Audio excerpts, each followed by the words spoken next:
The other day, I was hanging out with a friend of mine, Ludvigs, and it turns out that he watches my Hermitcraft videos. Hello! And he had a very interesting question, a question that I've got many times before, and that is, how long do you spend on a Hermitcraft episode? And usually, when I get this question, I answer around 2 days, on average. Obviously, there are videos that take quite a bit longer than that, but for the most part, in average, I would say 2 days. But for some reason this time, I thought about it a lot, and I love statistics and analyses and stuff like that for some reason, so I thought we'd do a little bit of a test. What if I allow myself to spend 8 hours?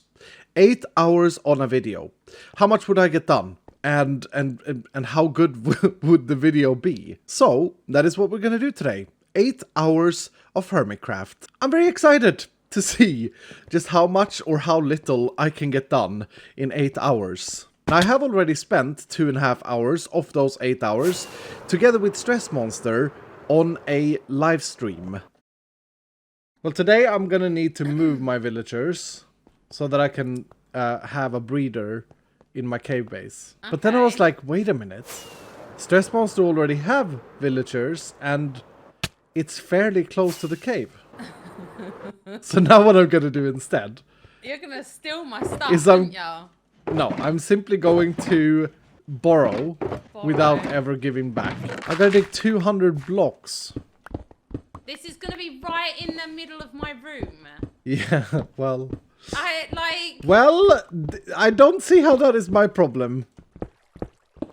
Hello! Hello. Right in the middle of my room, look! Oh, that's brilliant! Oh. That's actually brilliant for me. I ran out of rails. Like 20 blocks away from where I wanted them. I'll just put them in this hole. That'll be perfect. Here goes man number 1. He's so confused. He was shaking his head. He was like, "What the? Wait a minute! I was having a conversation with Charles. Well, Charles is also going now. You should have seen his face. He was so confused. Oh, look, they are reconnected. Where do I want my breeder? Because I'm gonna build a sophisticated breeder. I'm gonna build a breeder that I can shut off and on. Because otherwise, when I look at the Discord every now and again, the Hermitcraft Discord. You see Exuma, I think he's done it 3 times this season. Exuma just posts a screenshot. Exuma's just written, Iskall's villagers. And there's nothing written about this after or before it. It's just Iskall's villagers. 1, 2, 3, 4, 5, 6, 7, 8, 9. Why is this so difficult? Take composter, Charles. Charles, composter. Take carrots. Take carrots. Oh, okay. Stress. I know that you probably won't remember this. Yeah. But this is such a good knowledge. If you shear a glowberry, it will stop it from growing. So pressure plate there. We're gonna do some magic with that. That's gonna turn off the village breeder is the idea. 11, 12. Ah! There goes all more redstone. 9, 10, 11, 12, 13, 14, 15. There we go. It works! So everything should now actually work. They should be able to breed. Woohoo! I love how he jumped. It would be ideal to get another villager to see if it immediately gives another redstone signal. Because I'm not sure. They have pooped out another baby! Oh my god. They've done it! That scared me for a minute. It's alright. It's really cute. It's Graham and Charles living in there. Living their lives. Boop. Yeah. Yes. Yes. Yay! Great success. Stress. Stress. Look at the baby. Yeah. Look at the baby. Look at the baby. I'm looking at the baby. No. Turn around. Look at the baby. Look at the baby. What? Your character is not facing the baby. There we go. It's facing the baby. Yes, it is. Great success. Ah. We had a lot of fun, and I think most of us agrees that it's always more fun to play Minecraft together with your friends. And look at this! The humble abode of Graham and Charles. Charlie for short. And right now, they can't breed, because this thing is pushed down by pistons, blocking their path to the beds. Nope. Sorry, Charles and Graham. And great success. Hello. has grown up. Now the way this works is that they stand on this light-weighted pressure plate, the golden pressure plate, and that gets read with a redstone signal because the redstone increases the more entities that are pushing it down. And then I've just wired this 15 blocks forward to a repeater, so then when it's completely pushed down, this repeater turns on, which then triggers the piston or pistons and blocks the beds. No more babies for Charles and Graham. A lag-friendly breeder. Now seeing how I only have 5.5 hours remaining of my 8 hours, I gotta get to it. And the first thing I want to do is work with this output system. I am gonna need a zombie. Zombie man? Yes. Well, hello there. Now technically, since I'm in a cave, it shouldn't be too hard to find a zombie. Right? Aha! Oh, but I don't like that he's wearing clothes. Are you zombie man? Do you want an axe? Yes!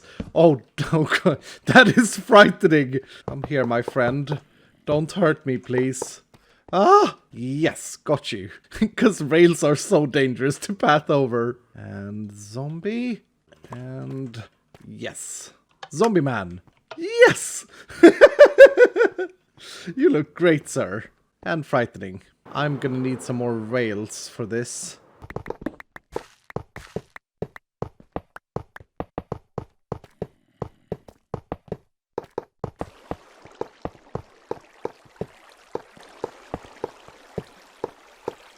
Sir, your train is ready for you. Ouch, he hurts. There we go. Here he comes. 20 minutes I've spent on Zombie Man so far, and I'm taking notes. I'm taking notes at what I'm spending time on, because even though this is a long rail, it wasn't actually laying down the rail that took majority of that time. I'll do a conclusion after the episode, or at the end of the episode. I think that would be fun. I did say 20 minutes. I should be precise. I just looked at my timer, and I spent 18 minutes and 22 seconds on Zombie Man. But in those 18 minutes, I did get a new friend. Look! Don't know if I've seen this color before. I should keep it in my bucket. Now, the reason I needed Zombie Man is because I want to make this into a machine where I can order a villager, and then they go directly to Zombie Man for zombification, and then after that I have some sort of escape for them. Basically an infestation station. Infestation station. And with the risk of getting stuck in redstone issues, I want to try and make this very sophisticated. I wonder... Oh, it doesn't move the minecart when you move the rail. Huh. Well, that would make sophistication a lot easier. Is it also the same if I sit in the minecart, though? Yes. Oh, that's awkward. Okay, so I want the villager to come here, and then when I press this button, they would be sent for zombification from Zombie Man. And then when they are done, I press this button, and the villager falls down and to a ready station somewhere. That sounds like a good plan. Then all I need to figure out is a system that detects when the villager gets turned by Zombie Man. And to design that, I need to do some proper testing.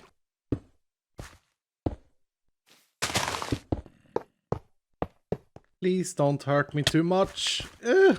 Okay, and a window there. That window is important because otherwise his AI focuses on me and won't ever attack the villager. And then in order to auto-detect this, I'm thinking that I should be able to do this with an observer and some string. Block of redstone. Yes, maybe this will work. There's only one way to find out, and that is to get you, hello, as a test subject. So, I'm terribly sorry in advance about this, but everything will be fine. And hopefully he lives up to his name of great success. Here goes. Yes, that switched it off, and why is he going backwards? Why do you have a will of your own to escape?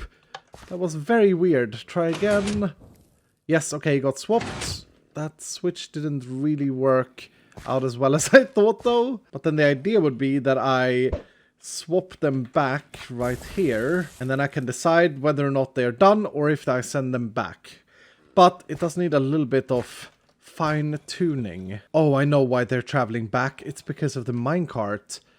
So if I break that minecart, then Zombie Man should not be bumping them back. And technically he should be staying put because, well, zombies can't cross rails. But this is always scary. Here goes. No! Why are you here? Why are you here? This is disaster. This is disaster. Please walk back in there. Yes, yes. He can't cross that rail. You can hit me over here. Stop dancing. Stop dancing! There we go. Are you in? Are you in properly? His head is so big. But I think that's done it. I think he's stuck there now. And Great Success is shaking in fear. Okay, so put the string back there. That is now all good. And ouch. Well, I guess now I gotta wait 5 minutes. And with the magic of editing, 5 minutes has passed. I will say it felt like it was a lot quicker though. Let's try this again. Great Success goes in. And didn't even go all the... Oh, he's not going to go all the way in, is he? Because... Wait, no, he should have. He should have gone all the way in. That is very confusing. Maybe if I drop... Oh, he wasn't fully on the block. Oh, not only has he got a massive head, he's also got a massive body. And this is going to be quite difficult to fix, because I gotta get this guy out and that guy in. What if I punch you one? Yes. Sorry. But it was necessary. And now can you go all the way back? Yes. Okay. So I guess 5 more minutes. And then try again. Aha! Okay, test number 3. Please work. Yes, that's looking great. And... oh, it no longer triggers them. It didn't... That's weird. That was not a change, according to the observer. Well, it gotta be blind, because Great Success is clearly a lot greener. That kinda sucks though, because that means that I have to build a timer. Which I suppose is not the end of the world, just not as clean as it could have been.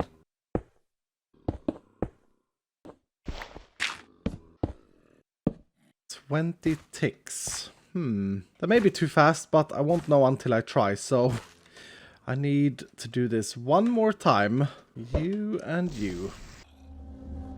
I heard a change, and that took exactly 3 minutes, actually. While I was waiting, though, I realized that there's no way that 5 repeat or 20 ticks is going to be long enough. So I've extended it a little bit, but let's give it a test. Great Success. Oh, yes, yes! There we go. That works perfectly. 1, 2, 3, 4, 5, 6, 7, 8 repeaters. 8 repeaters on 4 tick delay. That's 40 ticks. And then 2 redstone torches. So 42 ticks. Very technical of me. I do have to cure him again before I can test the next part of this machine. So I gotta do some brewing. Eventually, I will bring Johnny Boy 142, if I remember correctly, back. I know this is getting old, Great Success, but success takes time. Now the plan is to be able to drop him down and onto another track.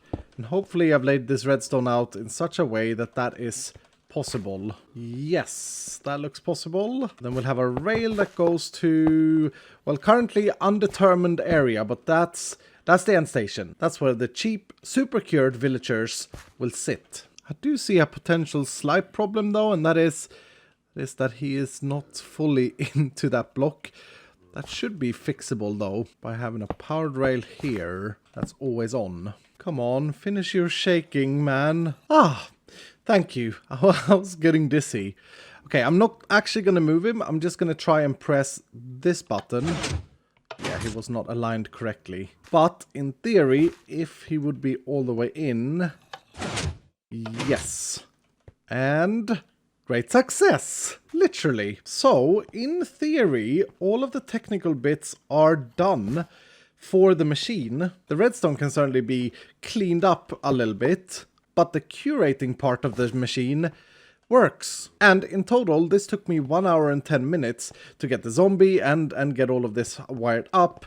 So I still have 4 hours and 20 minutes remaining. And part of that I do want to spend on making this look better.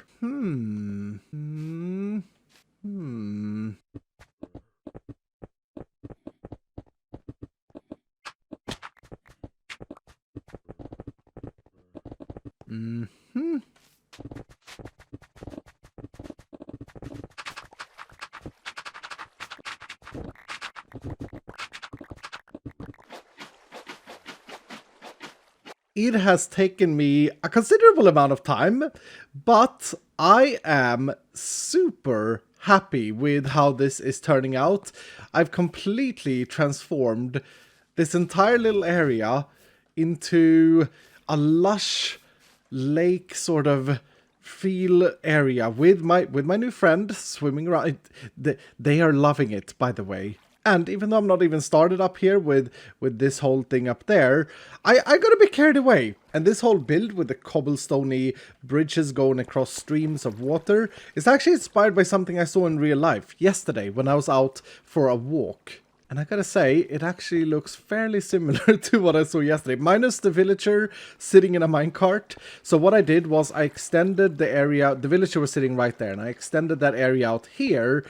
And this is actually going to serve a little bit of a function. This little tower, it's a tiny tower. But this tower is actually going to serve a perfect function. Whenever I'm done with a super cured villager, as he slowly backs away from me, they are gonna get a home. That place will be different with every villager. So this tower is going to be the place that holds the villager in place on this rail here. And then with this, I'm simply going to leave it open like that. Or maybe a nice spruce door.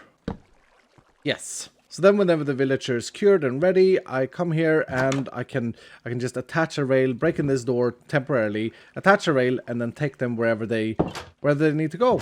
Yeah, I like this. This is a good idea. Ooh, balls. And since I'm only ever going to be having one super cured villager at a time, this should work perfectly. The only thing I need to figure out is a way to stop them here so that they fall down, because otherwise there's a risk that they fly over. I wonder if a moss carpet is enough. Push you all the way back down so you get all the speed you're supposed to have, and great success. And hopefully, yes, perfect. All in all, I'm really happy with both the functionality and the look of this general area here. Now I've got about 1.5 hours remaining, and I have...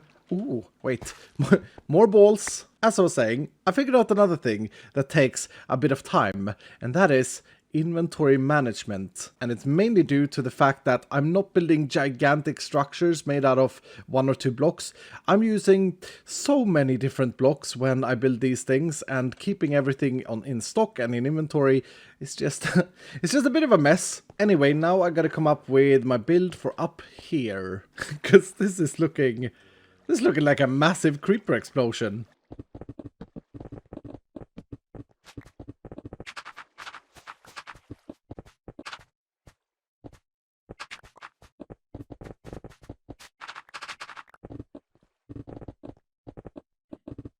I have come to a realization it is going to be extremely tough to fit a little house of sorts here, because space. The best thing to do here would be to rebuild my machine and push the entire contraption back by about 5 blocks, which would give me enough space to design something here. But I'm gonna see if I can make this work. I don't fancy rebuilding everything. I did it! I fit a house! Great success. The inside, however, well, it's not the most logical place, but it is functional and it will do for now. And then maybe one day I'll rebuild the machine. But you see, this house has a rule. The door shall be closed, even when inside, so that no one else can see in. I've also built a little bit of a facade for Charles and Graham, and I really like the way this looks when walking up here. I also added another platform here, and this place is Yeah, this place is really, really coming together. But it has taken me quite a bit of time and I'm not done yet, so I gotta crack on. I do not have that much time left. I want to get this pathway in first. And since this whole area is kind of lush and stuff, I'm trying to bring in all of the different elements into this path. That is looking pretty cool already.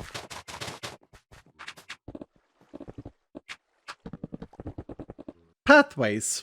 They are super important because they connect things up together and they make things make sense. And of course, they're also the sophisticated way of getting around. And to me, this makes the whole area just connect together. And I'm really, really happy with how this is turning out. So I built a path that goes all the way around and all the way up there. And before, this just used to look like this. Let's take a sophisticated stroll. This feels really, really good. Comes up here. Hello there, Charlie or Graham. You look awfully alike. And then onwards to the machine. Oh, door should be closed. Do you want to get a little bit of an aerial view of this as well? Because it's very easy to get carried away. Yes. This area... Oh, this area looks so much better now. And it's functional, which I really, really like. I'm a big fan. The base is really starting to come together. But believe it or not, that's 8 hours. That's 8 hours done. 5.5 hours today and 2.5 hours yesterday. And I've got a few conclusions. Number one, I need a storage system. The chest monster takes up an incredible amount of time to just search through items, and it's getting really bad as well up here. Another conclusion is inventory clutter. Inventory clutter is very annoying. All in all, I'm very happy that I don't have to time every episode because I love this game way too much for that. I just want to continue playing and playing and playing and playing. But this was a really interesting analysis, a data-driven analysis of how much I could get done in 8 hours. But anyway, on that note, that's gonna do it for today. So I really do hope that you have enjoyed today's video. It's been a weird one to make on a timer. If you did, please do hit the like button down below. And if you're brand new, consider subscribing. And I will see you in the next episode. Wait. Just a moment. Ironically, now that I've edited the video, this, I believe, is my shortest Hermitcraft episode this season. And I did promise myself to check my shop today because there's been a few episodes, and even though I didn't fit this into 8 hours, this should be a quick thing. 12 diamonds there. Oh my goodness, 17 diamonds, and I still have tiny amount of stock. I'll have to restock that in between. And I also wanted to have a quick look at Hermit Dares. Any new additions? Ooh, that's dangerous. Green. Classic though. I think that Stress Monster has carried out the dare on Keralis. I was hoping that she had entered a dare log, but she hasn't quite yet, so I'll have to come back and read that next time. But that means that Keralis has the dare stick at the moment, and I'm very, very excited to see who he targets. Also, this is...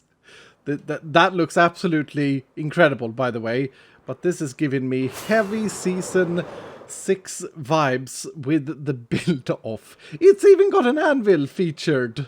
I just love the way that those diamonds explodes or melts. That looks really... That's so many diamonds, by the way. Anyway, I got a bit sidetracked. The reason that I went to Hermit Dares originally was not only to check if there was a dare log entered, I also wanted to see, now that we have quite a few hermits that have signed up for Hermit Dares, should I add another dare stick? And if so, how should I do it? Should it just be like, oh, I've added a new dare stick, come and get the dare stick, and then whoever gets it first gets to use it? And how would it work if a person gets double dared? Well, I guess I could dual wield dare sticks worst case scenario. Anyway, if you have any ideas, please do let me know them down below in the comment field. It would be very, very helpful, and I did see quite a few people asking in the last video's comments about adding more dare sticks, and I don't think it's a bad idea. I'm just not entirely sure yet. But with that, I did extend a little bit above the 8 hours, but that's gonna do it for today. So, thank you so much for watching, and I will see you in the next episode.